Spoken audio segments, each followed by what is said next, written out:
Last time you looked in the mirror, what did you notice? You were probably picking out all of your perceived flaws. What if I told you that you are perfect as you are? Would you believe me? Every single person is affected negatively by the beauty standard and the constant message the diet industry is pushing that the smaller you are, the happier you'll be, which just isn't the case. Since I was 16 years old, I've battled eating disorders.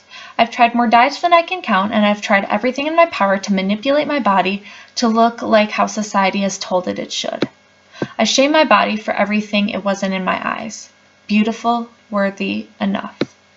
In the past year, I finally sought out real help through an outpatient treatment program, and through therapy, I've begun to embrace my body for everything it can do.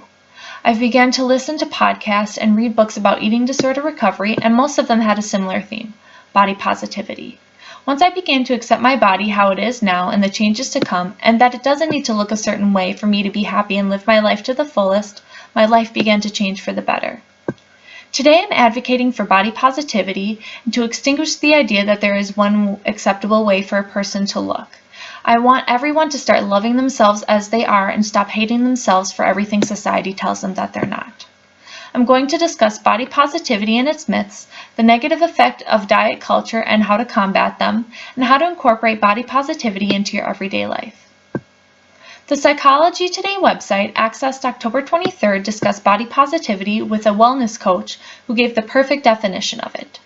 Body positivity means accepting your body that you have, as well as the changes in shape, size, and ability it may undergo due to nature, age, or your personal choices through your lifetime. It's understanding that your worth and what's going on with your physicality are two different entities, and that no matter what's happening inside, outside, or to your body, you're just as worthwhile as the person next to you. It can be broken down into 4 aspects. Your perceptual body image is how you see your physical body. Your affective body image is how you feel about your body. The cognitive body image involves the thoughts you have surrounding your body. And the behavioral body image is the way you behave and treat your body from a combination of these 3 aspects.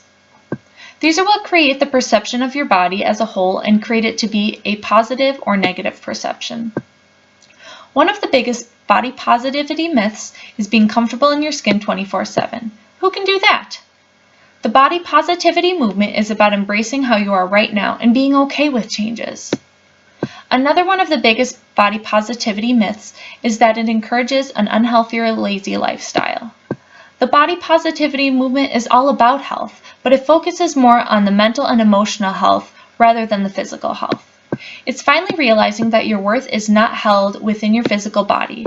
It's changing the mentality from having to go to the gym, go on a run, or cut carbs to moving your body from a place of joy and eating the foods you like because they nourish your body and soul. No two people are alike. Skin tones are different, hair colors are different, heights differ. So why then do all bodies need to be the same? Diet culture is the industry that perpetuates harmful and an unattainable beauty ideal. Christy Harrison, registered dietitian and intuitive eating coach, gave a very accurate definition of diet culture from her website, christyharrison.com. Diet culture is a system of beliefs that worships thinness and equates it to health and moral virtue. It promotes weight loss as a means of attaining a higher status and demonizes certain ways of eating while elevating others. It oppresses people who don't always match up with its supposed picture of health, which disproportionately harms women, femmes, trans folk, people in larger bodies, people of color, and people with disabilities, damaging both their mental and physical health. Diet culture is all around us whether we realize it or not. It feeds off of people's insecurities, profiting in almost $3 billion per year. That's nearly 3% of the U.S. economy. The following statistics were reported by Monte Nido, an eating disorder recovery center. 95% of diets fail, and most will regain their lost weight in 1 to 5 years. 75% of women surveyed endorse unhealthy thoughts, feelings, or behaviors related to food or their bodies. 35% of occasional dieters progress into pathological dieting, and as many as 25% advance to full-blown eating disorders. 40% of 8-year-old girls have dieted, and 80% of 13-year-old girls have dieted. There is an unattainable ideal that we are constantly chasing: the perfect body.